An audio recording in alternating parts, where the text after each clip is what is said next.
bienvenue sur la chaîne Mystic et Fibrae. Mystic et Fibrae, c'est ma chaîne, moi c'est Pauline et je vous retrouve pour ce 18e jour de Vlogtober. 18 jours que je viens vous voir tous les jours pour papoter avec vous de mes loisirs mystiques. Ah, c'est pas mal ça. D'habitude je vous parle de mes loisirs créatifs et là en octobre on parle loisirs mystiques. En effet, sur le mois d'octobre pour le Vlogtober, j'ai décidé de me concentrer sur l'étude des runes et des arts divinatoires, principalement à base de cartes, les oracles, les tarots, mais vraiment je voulais étudier les runes, me prendre en main pour mieux connaître chaque rune et du coup je vous ai embarqué avec moi dans cette folle aventure et je suis très contente, ça a l'air de vous plaire, donc merci. Je suis à jour dans mes commentaires, je suis très fière de moi. En réalité je me mets vraiment à jour le mardi et le jeudi, 2 fois par semaine, parce que je n'avais pas anticipé que vous soyez aussi actifs dans ce Vlogtober. Très franchement, je pensais que ça plairait à personne. Bon, si, Antinéa, on avait discuté, tu m'avais dit que ça te plaisait, ok. Sorti de là, ouais, je pensais que ça attirerait peut-être 2-3 personnes, hein, comme c'est vraiment pas la ligne directrice de la chaîne d'habitude. Et donc impressionnée de voir que vous êtes quand même pas mal à regarder et en plus pas mal à commenter, donc ça c'est vraiment génial d'avoir un vrai dialogue avec vous et ouais, c'est super sympa. Donc merci beaucoup, merci à tous, merci aux nouveaux abonnés parce que le Vlogtober a permis à de nouvelles personnes de connaître la chaîne, donc merci à vous et voilà, merci encore en tout cas. Donc, comme chaque jour, nous allons regarder l'almanach de la sorcière, se moquer un petit peu de ce livre, comme chaque jour. Puis, nous allons étudier une rune qui va être Ehwaz. Ouh, elle est belle encore. Je vais vous l'approcher parce qu'elle est vraiment très belle. Et le tirage de l'oracle du jour. Je vais essayer de changer. Je n'ai pas encore choisi. Mais oui, on va changer. On va repartir sur un petit oracle d'Isabelle Serre, pourquoi pas. Ah, ou alors les cristaux. C'est sympa les cristaux, c'était sympa la dernière fois, je l'ai fait qu'une fois. On va prendre l'oracle des cristaux. On va faire ça. Bah écoutez, allons-y, let's go. Pas de questions aujourd'hui. Et du coup, voilà. Est-ce que je vous ai dit que j'étais à jour dans mes commentaires? Oui, je crois. Bon, en même temps, vous l'avez vu. C'est pour ça qu'ils m'ont écrit. Donc, la rune du jour. Comme d'habitude, petit mouvement de caméra pour vous mettre dans la lumière. D'un peu de lumière quand même pour regarder la carte. Aujourd'hui, on est sur Ehwaz. Alors, qu'est-ce que j'en ai écrit? Alors c'est un L, c'est Ehwaz. Ehwaz, oui, bon, on va lire Ehwaz et puis voilà.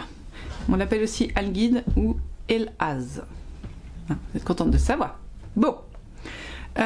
On commence par regarder la carte, on va dire son son et tout ça. Alors, déjà son signe. Non, c'est pas moi que tu regardes, c'est la carte. Voilà. Donc cette espèce de... Moi j'y vois un arbre dans ce signe d'ailleurs. Voilà, son nom du coup, Ehwaz. Son numéro, le 15. Non, tu feras pas? Ok. Et son son, le Z. Bon, il veut pas faire le point, mais vous me croyez. Hein. Du coup, son son, ça peut aussi être le R, pour info. Alors, avant de lire les trucs que j'ai notés, on va étudier la carte. Parce que, alors, qu'est-ce que je voulais vous redire? Je sais pas si je vous l'ai déjà dit, mais j'ai une mémoire à court terme, même à long terme en fait, assez misérable. C'est-à-dire que ce que j'ai écrit sur mon cahier, je l'ai écrit hier. J'ai déjà totalement oublié parce qu'en fait je ne fais pas une rune mais j'en fais au moins 2, 3, 4, en général j'en fais 6 d'un coup. Bon là j'en ai fait que 2 hier parce que j'avais pas trop le temps, mais je note ce que je lis sans que ça passe limite par mon cerveau, donc je ne me rappelle absolument pas ce que j'ai écrit. Donc à chaque fois que je regarde les cartes avec vous, c'est comme si je ne savais rien de la rune. Sauf une qui m'avait vraiment marqué parce que ça me parlait beaucoup sa description. Mais encore, enfin franchement... Donc voilà, c'est pour vous dire que je fais le même jeu que vous en fait. Quand je regarde la carte, c'est comme si je ne savais rien. Voilà, c'était ça que je voulais vous dire. C'était long pour pas grand chose. Hein. Alors, Ehwaz, qu'est-ce qu'on voit? L'arbre du coup, alors là, bon bah, je vous ai dit, hein, pour moi ça c'était déjà un arbre. En plus, la plupart des runes qu'on a, elles sont représentées soit par un minerai, soit par un un arbre, donc voilà, là on a l'arbre. On a aussi là les grosses pierres, donc peut-être est-ce aussi une rune de terre. Cependant, on voit aussi une jolie bulle qui a l'air habitée. Vous voyez, on a l'impression qu'il y a un bonhomme dedans. Donc est-ce que ça représente l'eau ou pas? En même temps, on a l'impression d'être en bord de mer avec la mer au fond, avec cette falaise ici, et la présence du ciel est assez incroyable. On a l'habitude, à mon avis, sa couleur va encore être rouge, parce que dès qu'on a un pet de rouge comme ça, la couleur de la rune est rouge. Ça, on va voir. Hein. Est-ce qu'on ne serait pas sur les 4 éléments? Parce qu'on les a tous. On a, en général, ça représente souvent la glace dans ces runes. On a bien sûr la terre avec les rochers, l'air avec le ciel derrière, et moi je vois une mer derrière, donc voilà, je me dis, est-ce qu'on n'est pas sur les 5 éléments plutôt? Quoi d'autre? Qu'est-ce que je peux vous dire d'autre? Donc là on a la couleur rouge. Qu'est-ce qu'on ressent maintenant? Qu'est-ce qu'elle pourrait vouloir dire? Bah là je ressens pas grand chose clairement. Je vois beaucoup d'infos, mais il me faut quelque chose pour la décrypter. Et c'est là que va venir mon petit cahier. Et ben voilà, je vous ai dit n'importe quoi, comme quoi. Enfin non, pas n'importe quoi, mais... Alors, son petit nom, l'élan. L'élan, je dirais que on est... Oui, sur l'animal, c'est l'animal. Excusez-moi, nez qui démange, c'est terrible. Donc c'est le... Ouais, ok. On sait pas trop... Ah, je suis navrée. J'ai un poil de laine dans le nez. Donc elle est mâle et femelle. Ok, bon. Pourquoi pas. Son élément est l'air, donc je vous avais dit hein, quand même que c'était très présent malgré les... Je trouve que les cailloux sont très présents au premier plan, mais on voyait bien le ciel derrière, donc l'air c'est cohérent. La divinité Heimdall. Heimdall, qui revient souvent, mine de rien, je suis navrée. Heimdall qui est, comme je le dis à chaque fois, le gardien des ponts entre les différents mondes. Alors, les plantes. Les chênes, en tant que protecteur, l'arbre protecteur qui abrite les esprits et protège le clan. Les ifs, les alisiers et la lèche, mais je sais pas ce que c'est. Les animaux, donc l'élan, forcément, en général quand la carte porte le nom d'animal, voilà, hein, il fait partie des animaux totems. L'élan, le cygne et l'oie, qui sont tous les trois des animaux protecteurs et des messagers d'un autre monde. Sa couleur est l'or. Du coup, ce qui expliquerait ici la référence aux cailloux qui sont quand même effectivement un peu jaunâtres. Du coup, on a l'or, les pierres, l'aigle marine et la chrysocole. Je ne sais pas ce qu'est la chrysocole, mais bon, voilà. En astrologie, elle se réfère au Verseau. Donc, du coup, oui, ok. Enfin, moi je vois le Verseau en signe d'eau, donc du coup j'ai un peu de mal entre les deux, mais bon, après je suis pas très douée en astrologie. Alors, on passe à la pratique magique. À quoi qu'on s'en sert quand on fait un sort? Cette phrase est volontairement ridicule, hein, pour info. Donc, on utilise cette rune pour la défense et la protection, tout comme pour la communication mystique avec des êtres des autres mondes. Elle favorise la capacité à s'ouvrir à d'autres dimensions et elle est reliée au sabbat d'Imbolc, qui est l'été, je crois. Je suis jamais sûre. Je suis vraiment pas douée avec les sabbats en ce moment. Du coup, bah écoutez, j'essaye de me remémorer ce que je viens de vous lire et de le relier à ce que j'ai déjà dit. Moi, ce que j'en retire là pour l'instant, juste sur la pratique magique, c'est la communication avec les différents mondes que je relie à Heimdall. Et puis pourquoi pas à l'air, parce que c'est vrai que dans nos logiques judéo-chrétiennes, on voit plutôt Dieu en haut des cieux, hein, et du coup au-dessus de l'air, vous voyez. Enfin, bon après, c'est peut-être tiré par les cheveux. Bon, passons à la chose qui nous intéresse, c'est-à-dire la divination. Alors, c'est la rune de protection par excellence. Donc rappelez-vous-en, hein, elle protège. Elle incarne la défense, le refuge, la bénédiction, l'amour, le soutien, la confiance et l'aide. Mais dans un second temps, on va dire, elle peut aussi montrer la vulnérabilité, la déception, la dissimulation, l'illusion ou le malentendu. Elle nous rappelle de croire en notre bonne étoile et de nous connecter à la partie supérieure de notre être pour laisser s'exprimer la force divine présente dans chacun de nous, notre force intérieure. Maintenant qu'on a lu ça, j'ai vu un truc en vous montrant la carte qui m'a fait ça, vous savez, illuminer un petit peu un réseau du cerveau. Donc on parle de la rune de protection par excellence. Et là, on a quand même un tout petit bonhomme, tout mignon, dans une jolie bulle en train de voler.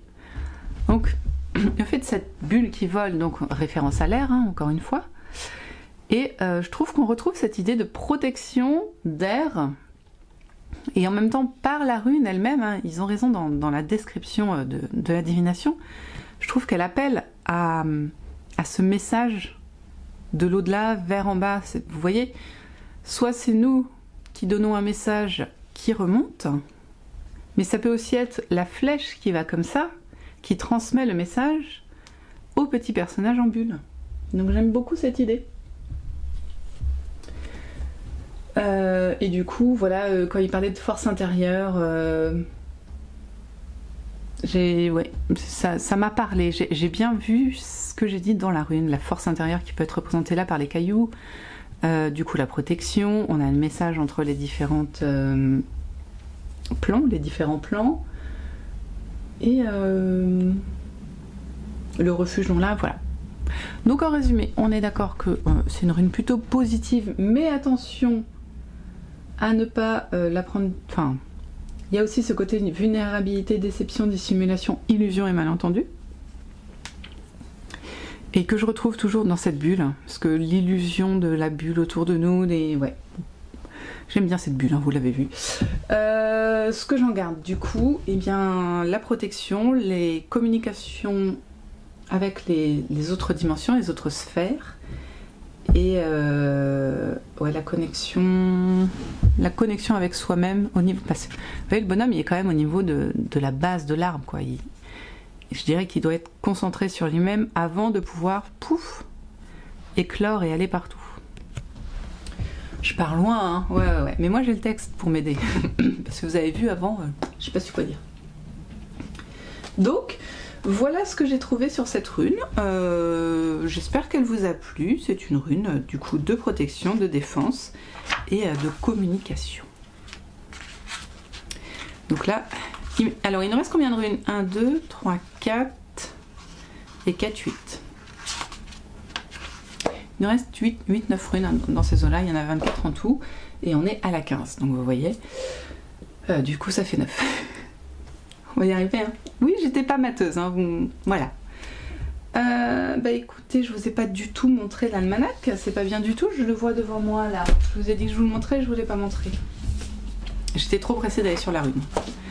Alors aujourd'hui, on a dit qu'on était le 18 ? Oui. C'est la Saint-Luc. Ah ! Il est invoqué contre l'impuissance masculine et la stérilité dans le couple. Patron des médecins, des dessinateurs, des maquettistes, des peintres et des sculpteurs. Qu'est-ce qui vient foutre là, le médecin? Hein, on est d'accord. Maquettistes, dessinateurs et sculpteurs, ils ont tous un truc, hein. Le médecin, rien à foutre. Pardon, je parle mal. Le génie du jour, c'est Rochelle. C'est le génie qui voit tout. Il trouve les objets perdus ou dérobés et fait connaître les personnes qui les ont soustraits. Oh, c'est pas bien ça. Enfin si, c'est bien, mais c'est pas bien de soustraire, quoi. Le parfum du jour, le muguet, le fameux muguet du mois d'octobre, hein. La cascarille et le trèfle. Ah, le trèfle, on en a, ça c'est bien. Ah, c'est encore un jour de chance pour les cadres. La recette du jour, pour rêver de votre futur mari. Vous savez pas qui sera votre futur mari? Et boum, vous pouvez faire une super recette pour rêver de lui. Vous voulez savoir comment on rêve de son futur mari? Il faut s'enduire le soir de la Saint-Luc d'un mélange de marjolaine, de thym et d'absinthe avant d'aller se coucher. Bah dites-moi si vous l'avez fait surtout.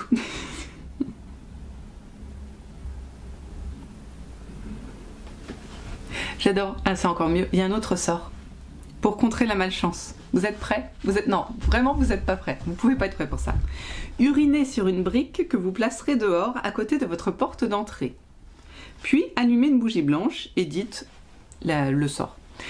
Donc en vrai, c'est plutôt pour empêcher la malchance ou n'importe qui de rentrer chez soi, on est d'accord? Avec une brique pleine d'urine devant chez soi. Voilà. Bon, on va regarder les petites illustrations. Donc on a un exemple de mariage malheureux à l'époque médiévale. Bon, en vrai, je pense que c'est plutôt quelqu'un qui frappe une sorcière, mais j'aime bien cette idée de mariage malheureux. Ah non, il essaye de la tuer alors qu'elle tient un bébé, c'est horrible. Hop, ici, nous avons un couple réuni, mais par un démon. Ici, nous avons la tête de Médusa. Alors, pourquoi donc Médusa, au lieu d'être à base de serpent, elle est à base de mouton, je me demande. Et là, je sais pas. Je ne sais pas ce qu'on voit ici. C'est un gros capharnaüm de choses. Voilà. Donc, je prépare pour demain. On verra bien ce que ça nous dit. Du coup, je vais sortir l'oracle et puis on va s'occuper de l'oracle, hein, parce que c'est important.